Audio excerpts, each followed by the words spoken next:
James is literally like, I feel like the hub of the reality scene. So I'm sitting there around the table eating cake with Mel B. Okay. I've got a bag back from Tonga and you've got a bag back from Cavi and Tarry on your back. Sleeping with a guy would be like not gay in my opinion. If I have a vegan burger, I'm not a vegan. Production come in there. Chloe wants you. Does she though? Went in there. Just missed you, James. Come back. Yeah. Why are they giving you a black eye? Why are they pushing you? Why's your bag going missing? We used to have a swimming pool in school and I used to get called fat. So I spent my lunchtime throwing it up. Ways wore makeup. I remember at school we used to wipe it off on the way home so mum wouldn't see. What was the trolling about with the Valentine's edit? That I look disgusting. I shouldn't be doing this, shouldn't be doing that. Why am I wearing this? But I just think it goes down to jealousy. I think a lot of it goes down to people aren't ready to accept it. But this is what I'm saying, like when you see people at school and clubs and they give you abuse, that's taught. Welcome to On The Record with Chloe B, where I invite celebrities on to tell their truth behind the headlines. You can listen every Monday at 6 p.m. on Apple Podcasts, Spotify and YouTube. So I am joined with someone who actually got asked a lot of times to come on. Like when I put up on my Instagram, who do you want to come on? I had so many people saying. That actually said me. They did. They said, No. bring James Johnson on. Honestly. I feel a bit of like imposter sitting here. Oh, don't be so silly. So for anyone listening who don't know who this is James Johnson. He's my best friend and he also is a celebrity hairdresser and also the first male ambassador for Ann Summers. That's mad when you say that. It's mad because actually at the minute, every shop window in the country for Ann Summers, I'm in the window. I know. Which You're is just, very quiet. I feel I've like got you're less nervous. clothes. Got less clothes on than this in the shop windows. If you see it, go and have a look. Oh no, I feel like you're a bit nervous. I'm a little bit. Don't I be feel like you're going to nervous. grill me. Don't be nervous. I'm not going to grill you. I just feel like, obviously, you're one of my best friends, Yeah. and I feel like you have got such an interesting life story. I feel like, you know, people that follow you, you've managed to get this really big following on social media, and I feel like people just know you as a celebrity hairdresser and know what you do with Ann Summers. But Yeah. I think that the story and how you come to doing what you do is actually really interesting. It's quite similar because you've done hair. Yeah. So I feel like when I spoke about it before with you, you've actually been there, lived it and done it. Mm-hmm. And now we're here. I know. It's just mad. I know. So I just wanted to know a little bit about like your backstory and how you started Yeah. doing hair. And It's- also, you know what? Let's take it back even further. I want to know about James in school. I feel like in school, I went to a grammar school, Mm-hmm. which not everyone expects. Yeah. I'm quite clever. Yeah. But it was an all boys school. So it was specialising in maths and PE. Okay. Two things I hate. Absolutely horrific Like, subject. I used to play rugby. Would you believe that? Absolutely not. I was no. in the scrum. But I was you're a loving little it. short fat kid and I used to proper give it a go. Yeah. I used to run away from the ball, Yeah. but still I gave it a go. And then I left school and then grandma was like, you need to get a real job. And I thought, fuck, she's right. So my first job was with Kate Middleton's hairdresser, No. which is just mad. Yeah. In Chelsea. I feel like they bullied me there, if I'm honest. Wasn't allowed makeup, wasn't allowed fake tan, had to cut my hair short. And even when I removed all them, I still wasn't welcome. Yeah, I worked in a London salon and I feel like there's sort of like a uniform that they want you to Yeah. have. Like, you know, obviously I'm from Essex and I arrived like being young and like, I think I was about 17.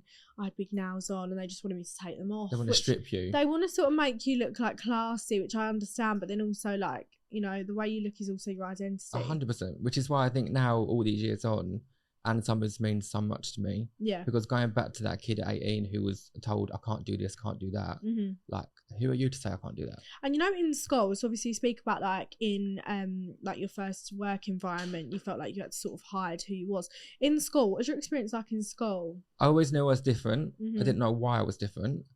I think when you're young and just kind of free, just trying to like find yourself, there's no one really like me back then doing what I was doing. That's the same. It's actually really similar. Like when we spoke to Junaid as well. Like Yeah. Junaid said he felt the same as well. Like he was from a small town in Peterborough, and you know everyone sort of was quite similar, and he felt like he stood out. So what was your experience like with people around you? I got bullied at school. Yeah. Like, I feel like most people do, but pushed down the stairs, footballs kicked at me. Yeah. My brother was at my school. If Mm. I'm honest, it's actually his friends who started it. Yeah. I got a black eye at school. Yeah. So imagine coming home and having that Mm. and not knowing why. Yeah. Why are they giving you a black eye? Yeah. Like, why are they pushing you? Why's your bag going missing? Then I'm getting detentions because my bag's not there. I haven't got my books. But I think I wouldn't change it now looking back on it. I think at the time, obviously, it's hard. And I think it shapes you to who you are. Why do you think that in school you was bullied? Like, what do you think the reason was? Obviously, it's not acceptable in any way, but do you think it's just because you was different? Yeah. I get so many compliments and questions about my teeth. I had composite bonding at the lovely Tooth Club. They have offers on each month and you can pay monthly. They're based all over Essex, Hertfordshire and Kent. So many of the team from Towie and Love Island have been there. Check them out on Instagram, Tooth Club UK, and don't forget to mention Chloe10 for an extra discount. Thank you to the Tooth Club UK for being my official sponsors of On The Record with Chloe B. I think I didn't like PE, didn't like sports. I'd rather sing Leona Lewis on the playground. I've got to be honest, James's playlist is absolutely amazing. On the way here, he was listening to I want to be a Hairspray. DJ one day. I think you And I should. feel like you would come. If you You'd was a be DJ, I straight feel like there. it'd sort of be like, and I don't know, like, you know, one of them really cheesy clubs Yeah. that play like Like this- Pop World. Yeah, that's When I what went Pop World recently, they played High School Musical. you just spent the whole night on Shazam. Yeah, To be it was my playlist. I should send you the invoice. But no, I think that's why. But I was obviously bigger at school. I feel like everyone goes through that stage as a kid where you just eat loads. Oh my god, and you're just absolutely horrific looking. Yeah. Do you remember the multi-packs of discos? Yeah. I used to eat the whole pack in a night because I could. Can't say I've not done that. And like my mum didn't stop me. Why would she? She wants me to be happy. And I got big, but we used to have a swimming pool in school and I used to get cool fat. Yeah, So I spent my lunchtime throwing it up. yeah, I feel like most kids do it, if I'm honest. Yeah. People don't talk about it. yeah. So yeah, so I think that's why now I think Anna Summers for me it just means more because that kid back at school who had no one to look up to. Mm. I think all the kids now that will see that and be like, there's a place for me. Well, Being- 100%. Like, being different and being you is all right. yeah.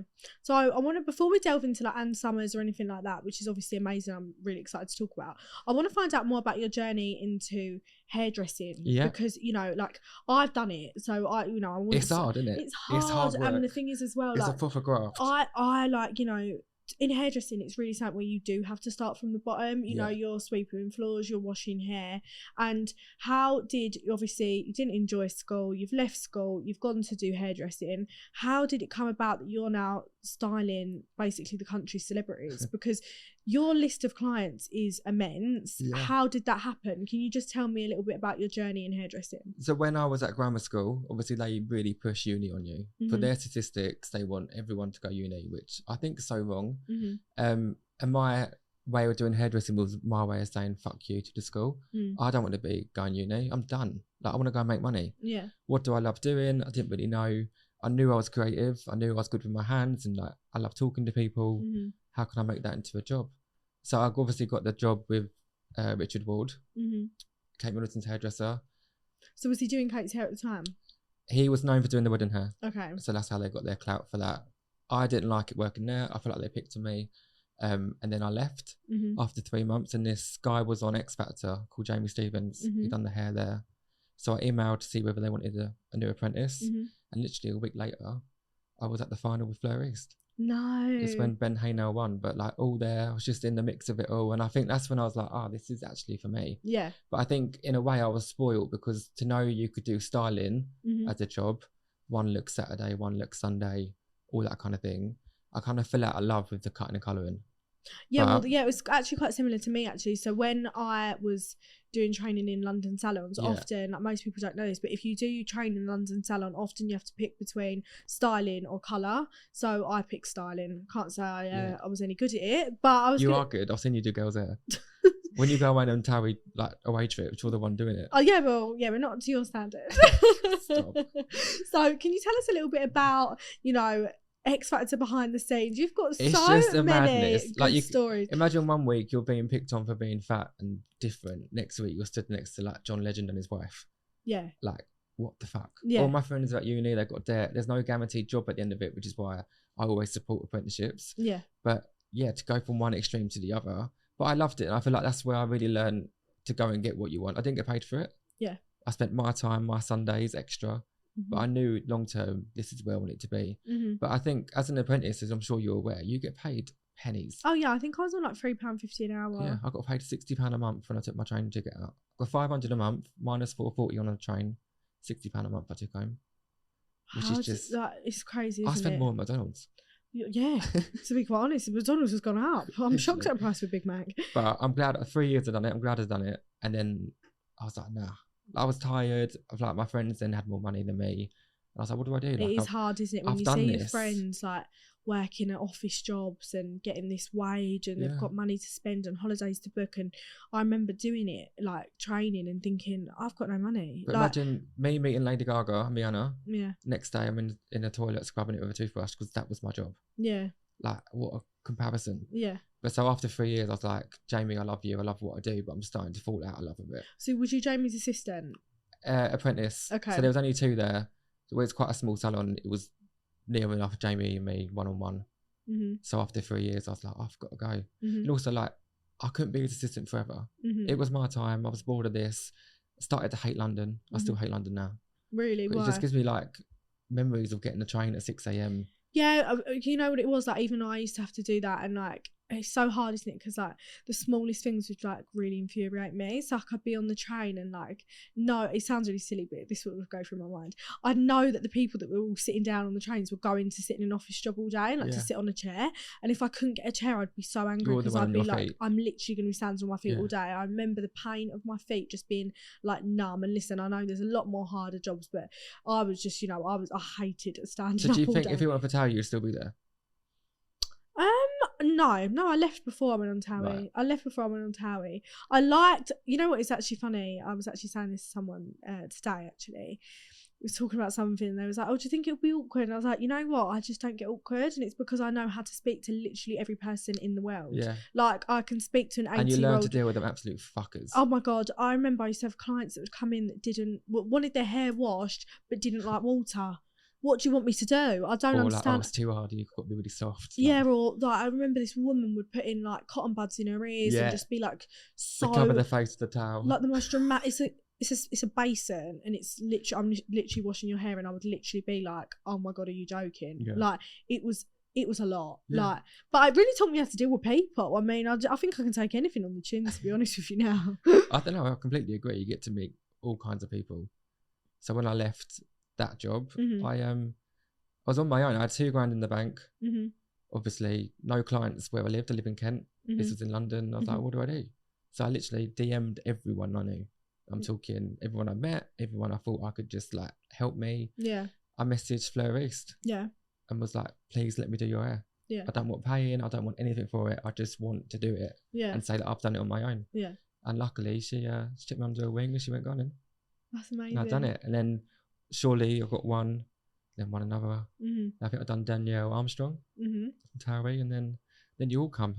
We all flocked to James, to be honest with you. Like a herd of sheep. James is literally like, I feel like the hub of the reality scene, Oh, I get to because hear it all. he knows everything about everyone. He like often, like, you know, he's very trustworthy, James. He doesn't tell me the gossip, but if his hair holds all the It secret. does. That's what they And there's say. so many secrets. That's why it's so big. So obviously, it was just a like ripple effect of people. Yeah. Who would you say is a moment where you thought, you know what, I've sort of made it here? Like you know, not the made it moment, because I know people start, you know, you could win an Oscar and still say it's not Yeah. a made it moment. But where do you feel like, you know what, There's I'm two alright for here. me. So one was Mel B. Mm-hmm. When I was 21, she rung, kid in my hair. No, And I thought, Spice Girl, 21. that's amazing. Yeah. Actually, funny story. We went round hers because she was staying at her friend's in London, and Yeah. the job got cancelled. Yeah. And whoever she was living with, I don't know who it was now, had made a Victoria sponge cake. Yeah. So I'm sitting there around a table eating cake with Mel B. And you just think. And I this remember is- getting in the taxi when I got out. I rang Mum and was like, Mum, I've just had cake with a Spice Girl. Yeah, it is mad because like being in a hairdresser, these sort of weird moments happen where you just think, oh my God, like Do you know, it's quite intimate. it Which sounds is. stupid, but within seconds of meeting someone that you don't know, your hands are in their head Yeah. and you're literally on them. Yeah. And what they forget is I see everything on your phone. Well, I'm very aware of that. Like often when I'm getting my hair done now, I think, oh, put the phone away I for know a who minute, you're because I texting. can just see. And I Yeah. know that because I could see everyone they were texting, so I know that the hairdresser can see everything I'm doing on my phone, and it gives me anxiety. And then other than Mel B, I think I used to be a huge Saturdays fan, as Oh. you've seen in my playlist. He is a Saturday, so he's I still know got every ad-lib. Frankie's hair I- from back in the This day. is why I've got this fringe. I done Una, Yeah. and I was like, Una, I used to keep for 6 hours to meet you, and now I'm here doing your hair. So that for me was quite personal, which Yeah. I know Spice Girl's a lot bigger, but you know, I think that was the two moments. It's I little thought- moments where you just think this is just surreal, isn't But I it? don't think you ever make it. I think I see it like a game. Once you get each level, it becomes harder. Doesn't it get easier? I've not made it. And what is the progression in your career of hairdressing? Because obviously, like, you're freelance now, you do your own thing, you don't work in a salon, you go to your clients' houses or you travel with them to shoots. What is your progression in your career? Like, you know, some people be, I want a salon, I want this. What do you think you would want? I think things have changed. Obviously, since COVID and social media and TikTok, it's not how it used to be. People want to get their hair done at home. So I think mobile's on the up. But I don't really know. I mean, obviously, get all these opportunities, even sitting here. Like, what hairdresser would sit here? Do you know what I mean? Like, I'm always grateful for it. But you know what I think is quite interesting, actually? I feel like it's actually like the era of the hairdressers and the makeup artists are actually turning into celebrities themselves. Yeah. Like, I think, for example, like Chris Appleton, like, you know, like, he's Kim Kardashian's hairdresser and he's a celebrity in his own right now. Do you know what I mean? People know you. Like, I don't think it's ever the goal. I think it just naturally happens. it happens because, you know, like, even you say to me sometimes that you go on nights out and people go, oh, you do Chloe's hair or you do so-and-so's hair, and they know you because somebody of it. grabbed my wrist once and screamed, and I just thought, what the fuck? What do I do? My friends find it funny, they walk off. Into a bank once. Do you remember? We went into a bank once and a lady was like, oh, hello, Chloe. And I went, oh, hello. And then she see James behind me and went, oh my God, it's James. He does your hair. But to us, like, I'm just James. Like, what the fuck? No, of course. I feel like it's just so exciting though. But it's weird, isn't it? Why do you feel like now, it always used to be the celebrity that was sort of famous, which is obviously still the case. But, you know, why do you feel like now people are invested in the people that are doing the hair and doing the makeup? I think if we bring you into this, people are so fascinated by you in your life. And obviously, if you're part of that life, they want to be involved. They feel like they know you. And then I think they just, you know, I hate to sit here and big myself up, but I have got a personality. Yeah. I know what I bring to the table. And obviously, people like that. Well, I feel like you've got to have personality to be a hairdresser. Yeah, but so many don't. Yeah. And I think that's why they don't make it, or they forever be in a salon, which is fine. I'm not knocking that. Yeah. I just didn't want to be in one place every day. Yeah. And then I got a taste for what's life like to style and be here and be there and do this and do that. And then here we are. I never planned for this. No. If you told me 10 years ago, remember when I done Amy Child's hair, I said I used to watch you in bed when I was 14. I think everyone's, I've got to be honest with you though, it's quite funny. I think everyone's had that moment with Amy. Like, I think that it's weird because Amy's she should be on a stamp. She's so lovely, and she's honestly the most down to earth person you ever meet in your life. Nation sweetheart. There's something about her that when you look at her, you just sort of think, you're Amy Childs. It's a weird one, isn't it? Like, you know, like obviously, I didn't watch Towie in the recent series when I joined, so I didn't really know what was going on when I joined. But of course, everyone watched Towie when it first started. Amy was an icon, you know, and it's like, you know, the vajazzle and all this, and sitting there and she's going to, oh, do you want fajitas? And I just thought, oh my God, like. But even with, I think the best friendships come from people you don't know. Yeah. Remember when you messaged me? I remember doing your hair. It was like 6 a.m, wasn't it? Oh my God, there's a fly. Is it gone? Yeah. Okay. Remember when you messaged me? It was like 6 a.m. Yeah.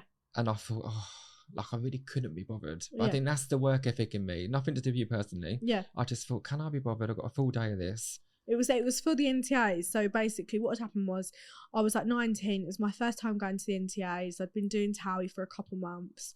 Got an invite and I don't know how. Winged it. Winged it. And I managed to get a dress and my hair and makeup done. I had to do it all in a day. And to be quite honest with you, it looked really nice. It did. Like, I done it at 6 a.m. Pulled it all together. Done it all at 6 o'clock. I sat in my hair and makeup all day. Did you? I bet you didn't move like that. Yeah, I sat in there all day, like literally thinking, I just want to look perfect. And you know, everyone gets their makeup done as late as they can. I just sat there from 6 waiting. It looked iconic though. I loved it. But even with that, like many people would be like, nah, I ain't doing that. Yeah. Don't want to work Sundays. Don't want to get up before.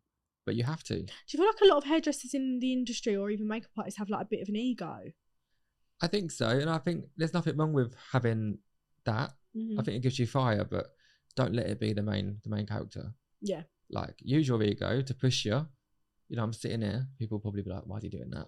But no, but I think there's so many reasons. And I think as well, you're not just a hairdresser. Yeah. Like, you know, that's what obviously why I wanted you here. You're the first male ambassador for Ann Summers. So moving on away from your amazing career which you've had in hair, how did it come about that, even before we go on to Ann Summers, how did it become about that you become sort of an influencer? Because you know you've got quite a big following, to be honest. You're verified on social media. How did it come about that you got that following? Remember OK reached out to do an interview and I thought they'd got the wrong email. I was like, why are they emailing me? Yeah. They wanted to know the life of a hairdresser. Yeah. I think suddenly, like we said, I think because of shows like the Kardashians, where you get to see people like Chris and you get to really like see their lives, people are now interested in the bigger picture. And I've got to be honest as well, like I do feel like for people in the public eye, the people doing your hair and makeup do actually become the people that you are closest to. Yeah. You see them every day, you know, like when there was a period where I was filming like 2-3 shows at once, who was I seeing the most? You and Me. Liel, to be But quite you were honest sick with of you. me. Well, yeah, that's how we got But so it's close. funny you say that. 'Cause I think we end up taking on a lot of your problems. Yeah. Because we're around you every day. And if we turn up to a shoot and we're in a bad mood, we don't get booked again. Yeah. But if you're in a bad mood, who gets it the most? Not saying you personally, but like if you're in a bad mood Yeah, as of a course. talent, Yeah. we're getting it because we do everything we can to make you feel and look good. Yeah. That's a hard job. It's not just having the hair looking good. And I think I always say it's not just how good you are at hair, it's what you bring to the set. Yeah, if you're I feel turning like up as and well, you're you grumpy want and sad, someone with, you know, ease, that you want someone that's going to make you feel amazing and Yeah. hype you up. And even the smallest things of like Instagram being such a big deal, you know, you're there taking behind the scenes pictures, Yeah. you're there making sure it all goes smoothly. And like, you know, I think it's really important, you know, at every big shoot I've had James there, to be honest. And that's, you know, obviously because you're an amazing hairdresser, but also because even before he was really close, you made me feel so at ease. You and know, be honest, how many of them shoots where you've been like, I'm not right today? probably every one of them, to be quite No, but honest. some of them, not all of them. But like we're there to No, make but you I'm feel always and a look bit good. nervous. You know, I feel like people think because I'm, you know, I'm confident, but you Yeah. know, I've got a bag back from Tonga and you've got a bag back from Cavi and Towie on your back. it's been a while. It's been 5 years now. But I think we just become your life, like part of your lives. Yeah, of course. I'll never forget like a really funny story about me and James. Do you remember when I was doing Celebs Go Dating? So James was doing I was doing Celebs Go Dating and James was booked to do the hair separately. So he's doing the hair and he's got like, how many other people are you getting ready? 4 or 5. You were first in. Yeah. Remember that? And obviously you go to your set, you do your bit, and I was like, right, I've got to go and do. At this point, it's a secret who's coming on, even though you found out. I found Not through out. me. You were like Miss Marple that day. So I've gone to the next person. Production come in. Chloe wants you. Does she? She needs a hairbrush. Does she though? No. Gone in there. Just missed you, James. Come back. But I think you were nervous. I am nervous. I feel like I get nervous quite often. I feel Yeah. like, you know, with I me, think we all do. I think I'm really harsh on myself. Like that, you know, I've been doing this since I was 18. It's been quite a lot of years now. And I think that I'm often like, people would see me and think, she's a veteran, she can do this, she's been doing it for a while. And often I'm thinking, oh my God, I don't know what I'm doing. Do you know what I Do mean? you think there's like, when you're in this job, there's a version of you that isn't you? Oh, 100%. Like, you know, I think it's very much like a mask that you put on a lot of the time, because like what I found myself doing quite often is like, I'd say, oh, well, if I'm this character that I become, No, I'm not gonna hurt and you. they don't like this character, it's Yeah. not a personal attack on my character. Yeah. It's just a made up persona. And I feel like I was so terrified of being my actual self that I just wasn't for a very long time. It's hard to get there though. I remember when I first done one of the first jobs to come out, one of your Towie castmates, she's not on the show anymore, Yeah. told me I was shit at my job, couldn't cut hair looked shit, literally screamed at me on set. Oh my God. But you I learn can to guess who. you learn to just adapt to the like who it is. Like that's not me as a person. That's just a version of me, and that's fine. I've got my life at home that I go home to. But it's hard to like cross over the two. I think it's really hard to sort of get away from what's a job and what's real life, Yeah. especially when things become so personal. You know, for Especially example, on a show like yours. and even what you do as well. Like I suppose like there's been so many times where clients have turned into friends. Yeah. Do you ever feel like that can become quite sticky? Yeah. Yeah. Especially when you're like responsible for how they look, Mm-hmm. or they want you and you can't do it, or when money gets involved. It's hard to split the difference, but you got to learn to have a thick skin and just like, cool, Yeah. I've got this. And like obviously you've had some experiences. What would you say has been one of your worst experiences? I think I just said that a time on set, Mm. I think I cut a fringe and she just wasn't happy, and it wasn't finished. And before I'd finished, I was being screamed at. Yeah. But I think that I was 18 or like younger then, I wouldn't have that now. No. And I think you just mature and growing up, and you know, I don't want to blame her, but at the same time, I think she was going through a lot. Yeah. So I think that's the thing. You bring this to work, and it's your life, and you get so involved. You just got to learn to separate it. Yeah. And do you feel like now, like you've definitely got your boundaries up and stuff when it comes to new clients? Yeah, as people I'd say no to now. Oh, really? Yeah, I don't. If I don't like your energy, I'm not interested. Really? That's protecting myself. Can we talk about collabs as well? Because that's just I think that's something that's quite interesting. Go on. I think that like with influencers and celebrities, people assume that we get our hair done for free. Yeah. Can I just ask your opinion on collabs? Because I just want to make it quite clear. James does not do people's hair for free. The worst bit is, he's booked and busy. I don't know if if I you're want not, to say the names, but the worst bit is someone messaged me saying, I'm obsessed with your work. I love everything you do. Do you want to collab? Did you follow me? Nah. yeah, How are you obsessed with me if you don't follow me? yeah. So they've just seen you. Like, fuck off. Yeah. Do I look like Demilza? Am I a charity? So you just don't do it. I didn't reply. No. Screenshotted it, shoved it in the girls' group chat, and thought, look at this mug. I'm not doing it. No. I'd help, you know me, I'd help anyone out. Yeah. I've done your hair and I've been like, don't worry about it. Like, Yeah. I'll be there for you, but don't take the piss. Yeah. And do you feel like on collabs as well, it's not really something you necessarily need to do anymore because you've got a clientele? Well, I just think anyone who's actually done well in life has got the money to pay you, Yeah. and they respect you. Yeah, it's a job. It's not about what you're exchanging. It's actually down to respect. Yeah. You know, how many times have I done your hair, and out of respect, I've gone, don't worry about it. Yeah. Could you bought me dinner? Well, we've done this, done that. It's when people assume you're going to do it for free Yeah. that I think, no, man, piss take, Make me laugh. job done. So obviously now I want to speak about how did you end up becoming the first male ambassador for Ann Summers? Was mad. Yeah.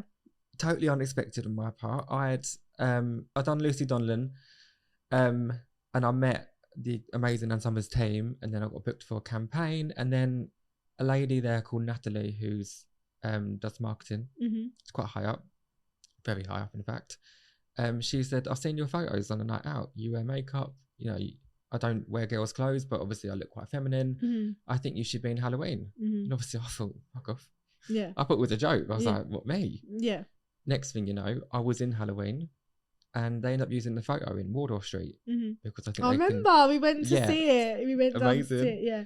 And the response we all had blew us all, including me, away. Now, I've always worn makeup. I remember at school, I used to wipe it off on the way home so mum wouldn't see. But you'd wear it to school. I'd wear it when I went to sixth form. I went to a girls' school. Mm-hmm. I remember everyone had spots and stuff. Remember Dream Out Moose? Yes. I used to wear that. So you went to a girls' school. Went to a girls' school for sixth form. How did that come about? How It's a boys' school and girls' school opposite. Yeah. So I'd done my usual year 7 to, is it 10 or 11? Mm-hmm. And then 10. when No, it's 11. It goes to year 11, sorry. all my friends were at the girls' school opposite. Yeah. We used to get the bus home together and stuff. So I thought, you know what? I'm going to go there for sixth form. What, and they allowed you to do it? Yeah, because it was mixed in sixth form. Oh, it There's was only mixed. 12 boys in the whole school. Yeah. I hated it. Like going to a girls' school. You fall out of a boy at a school in the boys' school, you have like a fight at rugby done. Girls' school, it Oh. goes on for months. Oh, yeah, girls are very bitchy. And you fall out of one girl, the whole herd of sheep fall out of you. Yeah. And that's what it is. It's Yeah. like all sheep. Yeah. So I went there.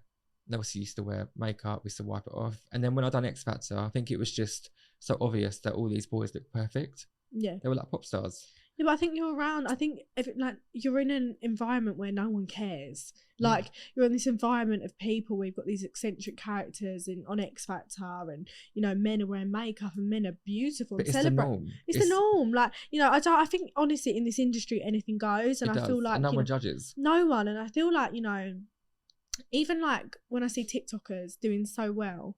And they say about in school how they was bullied or they was maybe geeky in school. Like, I just think it's so lovely, I think, because the fact is that when you're in school and if you're not popular, you think it's the end of the world, to be quite honest. And I think it's like the popular crowd are actually the fucking worst, to be quite honest with you. Because now And they're all ugly. no, they're probably oh, you know what? It reminds me of that TikTok, you know, and you go, she has some issues because and she's ugly. That's true. unnecessary. Like the popular people are more so just probably just not really. It doesn't really matter. In But I real think also the life at all. downside is like, I think you probably agree with me.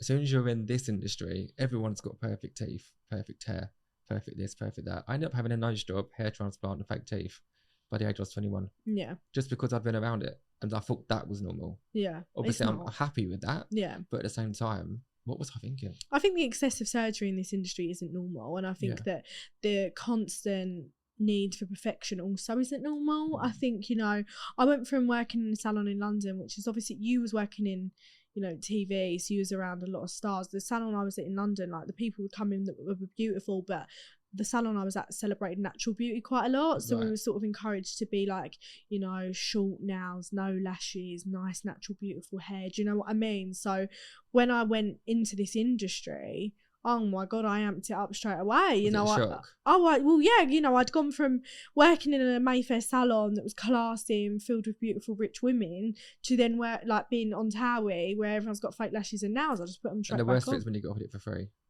Oh, yeah. Because then you just quickly take it. 'cause Oh, you're of like, course you're going to take it. Like, there's been times where I look at myself and think I just look like a jumble sale, to be quite honest with you. I've chucked everything on and, you know, I had a lot of filler very young. I've still got a lot of filler, you know, but I done it very young. And I think that's because it sort of seemed to be normal, which probably isn't. Mad, how things change. I know. But I've done Lucy, obviously wore makeup, which obviously started from X Factor and stuff. And yeah, Natalie said, I think you should be in it. And I was like, okay. Got in it. The response was just mind blowing. I had all kinds of people message me that you would never expect. So more.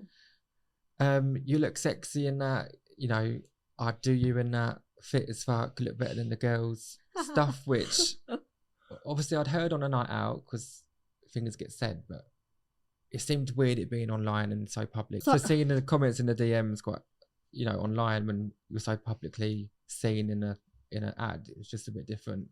And then they said, we need to pay you for that picture. Obviously I hadn't actually sorted that out. I just jumped in and I said, don't pay me, give me an edit. Bit cocky with it, but I thought, nah. Yeah. The response is great. This is going well. This obviously means so much to many more people. So let's. And what let's do you think it amplify meant to people? What do you think it meant? I Obviously, think you're surprise. saying about the messages. Sorry to interrupt. You're saying about the messages you got from men that are, you know, fancy you, for example. But what did it mean to young gay boys? I think it just gave us a place. Yeah. It gave everyone. I think what it stands for is more than just that. I think it's more. There's a place for everyone being who they want to be. Yeah.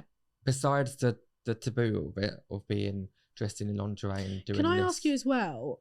A lot, aside from the amazing feedback you got, which I think you should get nothing but amazing feedback. Why do you think you received backlash from women being annoyed that you was wearing women's clothing? A lot of them saying I stole women's rights, Mm-hmm. which really annoyed me. Yeah. Being told I looked like shit or had no curves. Donna in Yorkshire said that. I'll never forget it. Donna. Um, Shout out to Donna. besides all like someone coming for me, I Yeah. think coming for what it stands for and going against that was the more irritating bit, because I spend my life every day making women especially look and feel beautiful. Mm. So I've not stolen anything. Yeah. If anything, I've amplified, but it's already great. Yeah.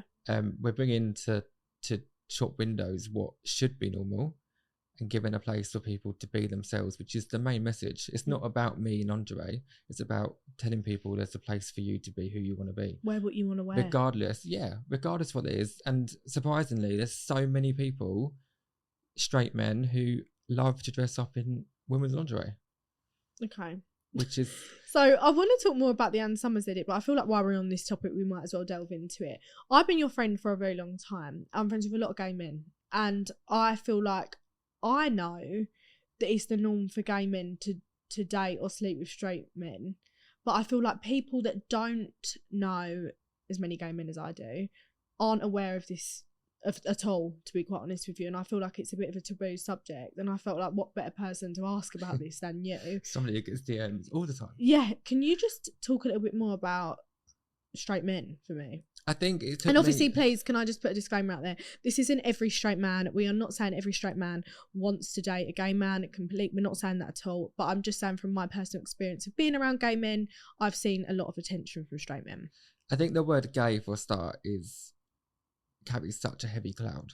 Mm-hmm. I think people who think are gay, they think I'm going to skip down the street wearing a tutu, Mm-hmm. which isn't the case. I think it's where it took me 27 years to realise that it's not gay. I think a lot of it is a fetish.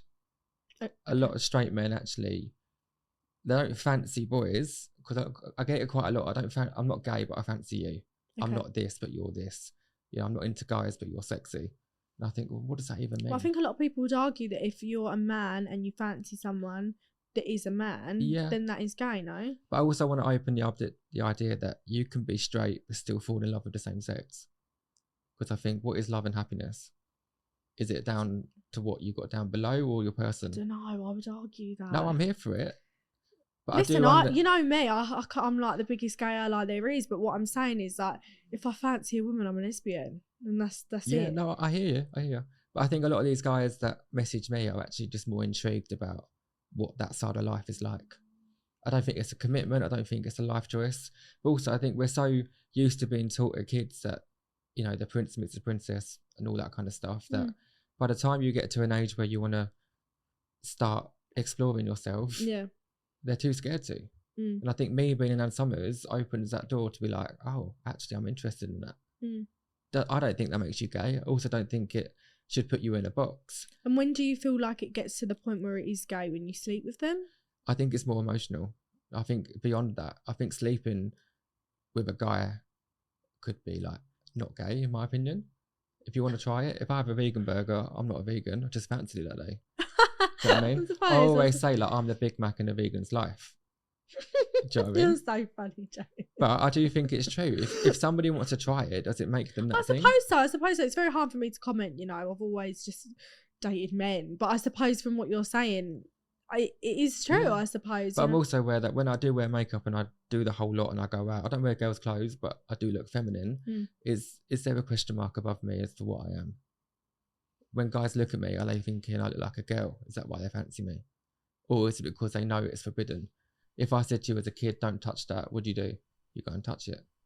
It's because you know it's naughty, but we want to make the naughty normal because it should be normal. And how many guys, and we always say that our Ann Summers campaigns and everything I've done, the people it will affect most we'll never know about because they'll never come forward and talk about it. That's so interesting, isn't it? I don't understand. Like, could you, like, what? So what is the thought process behind that, do you think? I think for them it's more of a fetish or like a kink. Okay. Which, you know, I'm not in that. But then maybe I am in that because I do it. I feel good in it. So maybe that is the unknown. That's so interesting, isn't it? Yeah. And so when it comes down to like DMs and sleeping with, have you dated straight men? Yeah, I've openly been with straight men. Obviously, I have to keep it a secret. But I think it's even more exciting, I think is the word. But I think now, as a 27-year-old, having been through it and understand it and have been hurt in the past, I don't think it's a commitment. I think it's more like a fetish and you want to try something that they haven't done before. But also I think being in Ann Summers and wearing makeup and looking feminine also makes me an easy target as somebody they want to lean on. But do you feel like as well, like, are you happy to be someone's fetish? Because I wouldn't be. Like, if someone watched TV and was like, oh, I just want to sleep with you because, I don't know, your mouthy short girl off Tower, it's my fetish, I'd be like, fuck off. So do you know what I mean? Yeah. I wouldn't feel comfortable in playing into someone's fetish. But I think that's with experience, knowing that who means it, because they tell you everything you want to hear. I'm this, I'm that, I'm not gay but I fancy you, you know, we could be together, we could do this. One guy was even like, I've got kids, we can run away with the kids, and I thought, this ain't going to happen in a million years. But I think I've just learned to almost like be a pellet now. I don't care anymore. And have you ever had a relationship with a gay man? Never. The only men you ever dated have been straight? Yeah. Obviously, I know that, you know, like, obviously I'm friends with you, I'm friends with Janaid, and I know that often you two say, what's your title, a straight man? You've never dated a straight boy? No. I don't look for it either. I feel like a lot of people will go out looking for it. I've always been in the club. Like, I go out to have fun with my girls. Yeah. I go out to party, to dance, to whatever. I don't drink. I drive the girls home. I get in bed. If a guy tries to hit somebody in the club, I'm like, no, I'm out. I'm busy. But I also just find that the guys in the club that are hurling abuse at me, one of them will inbox me that night. That is mad, isn't it?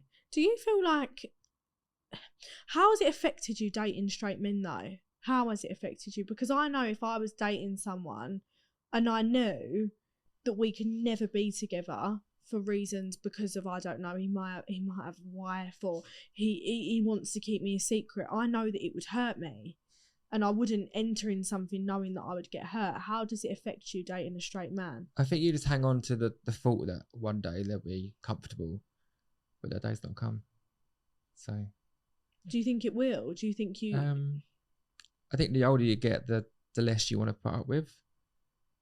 But I was seeing a guy for 6 years and he went on TV to find a girlfriend. Like, and do you not find it hard to watch though? And I just know that I just want to scream out, you've been with me. Nah, because I'm better than that. my piece is There's me like, he's like, I'm better than that. I'm like, well, I'm No. not. I'm not. I'm in a comfortable place. I know what I bring to the table. I also know, you know, I'm not looking that come to me. I wasn't looking for it. And that's the path that wants to go down. And I'm not willing to go down that path. Do you think you could date a gay man that looked masculine? I don't think I would openly date and look for anyone. If it come to me, this is what I'm going back to before. Like, if I'm happy with a person, I will date that person, regardless of who and what they are. On the Record with Chloe B is exclusively sponsored by the Tooth Club UK. Make sure you check them out as they've got clinics all over Essex, Hertfordshire and Kent. Check them out on Instagram, the Tooth Club UK, and don't forget to mention Chloe10 for an extra discount. And do you feel like there's more representation in the media now for people like you? Because when you was growing up, you said you didn't have anyone to look up to. Yeah, I think we're getting there. Who would you say there's someone in the media that you look up to? Now, Rylan. Oh, really? Yeah.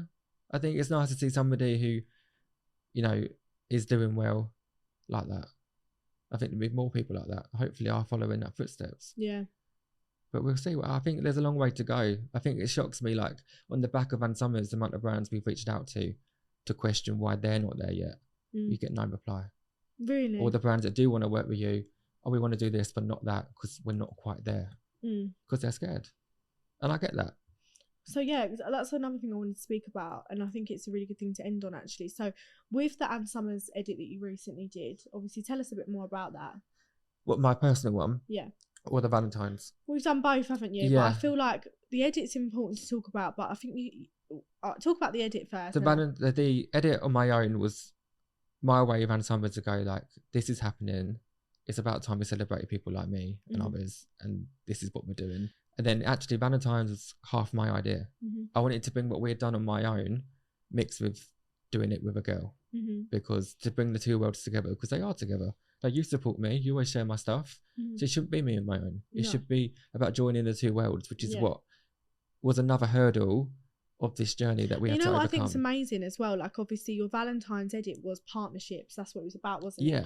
But I feel like for so long in, you know, any lingerie shop, any shop basically, it's based on date night and a male and female date night. Do you know what I mean? A heterosexual date night, a woman's dressed up all amazing for the man. And I feel like, you know, the edit they done for Valentine's was absolutely amazing. You know, they had a bestie date night, didn't they? Like you and Lucy. Me and Lucy. They had an older couple, which I thought was great. And they also had Helen Flanagan, who's a single woman, with a rabbit. I thought it was fantastic. I just think it's such a massive hurdle, and to bring them worlds together and to show all aspects of Valentine's, Galentine's, bestie, whatever, it was just, a massive step. But this is just the start. Yeah, what do you think's next? What do you think people need to start doing next? I think other brands need to get on board. Yeah. I'm waiting for other brands What brand would you like to see?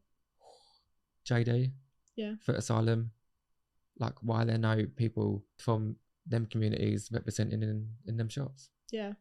And also, I think it's about time, like, the word gay and all that kind of stuff, we're not all like that. We're not all flamboyant. And there's so many people out there who I see in my DMs who need to be represented. Yeah. And hopefully I can be a part of that. Yeah. And with the Valentine's edit, can we just talk about the trolling you received? Because I know it was something that hit you quite hard. And I think it's an amazing thing to end on. Well, it's not amazing, but I think it's something we need to talk about. It's important, yeah. What was the trolling about with the Valentine's edit? That I look disgusting. I thought you looked amazing, to be honest. I shouldn't be doing this, shouldn't be doing that. Why am I wearing this? But I just think it goes down to jealousy. I think a lot of it goes down to people aren't ready to accept it. But this is what I'm saying, like, when you see people at school and clubs and they give you abuse, that's taught. It's not genetic. No. You don't get taught to be nasty to people. It's not in your genes to be nasty to people. It's taught. No, of course. Just I think a lot of the problems in the world are taught. So I think doing campaigns like this and having me in it, it's just a baby step in a massive journey to teach mums, dads, kids that actually people like me exist and that's okay. Yeah. Which is amazing. And I'm so proud to be part of it. And I'm very proud. Thanks. I'm proud to have you here and I'm excited to see what you do next. Thanks for having me on. I'm excited to see what happens next as well, because I feel like things are ever changing and I feel like, you know, brands, companies are becoming more open in talking about things that need to be spoken about. And I think brands like Ann Summers are absolutely amazing in doing so. And it's not about ticking a box, it's to make sure that box is filled with plenty of ticks. And like, you know, shows might have certain characters on that they might feel like ticks a box, but actually that only ticks a majority or like minority of people. We're not all like that. No. We're not all like, you know, same for not all girls are like you. No. And I think it's important that every side of that gets covered. Do you feel like there's a bitchy gay narrative in the media? Yeah. Yeah. Like I'd sit here in a tracksuit, I tie my hair up, wipe my makeup off. He's got a fringe on today, but he would tie his hair up. But I'm just like any other boy. Yeah. Do you know what I mean? I'll sit there and eat out in a kebab. Why not? Eat out a kebab, I don't know, maybe you have to rephrase that, do you know? Do you know I called you James? I think you have to But you know what I mean? Yeah. Like I do boy things. Yeah. Doesn't make me any different. The same way you know, there's parts of you that aren't girly, if that's a stereotype. When I'm eating a McSpicy in a car park, that is not And she's girly. crying because she's choking on it. But you know what I mean? There's different versions of each stereotype which we get to explore, and I think this is just a little step in making sure it gets heard. Honestly, I feel like there's so many things that people are going to be really interested in hearing. Like your journey, breaking boundaries with what you're doing with Van Summers. It's just a start. Just the start, Thanks, babes. I'm excited. That has been On The Record with Chloe B. Thank you to the Tooth Club UK for sponsoring this episode of On The Record with Chloe B. With thanks to Blank Box Studio for their amazing podcast space. If you are looking for anywhere in Essex or near to London where you want to do photo shoots or host your own podcast, make sure you drop them a message via social media. Please comment underneath who you would like to be our next guest, and make sure you catch our next episode on Apple Podcasts, Spotify and YouTube.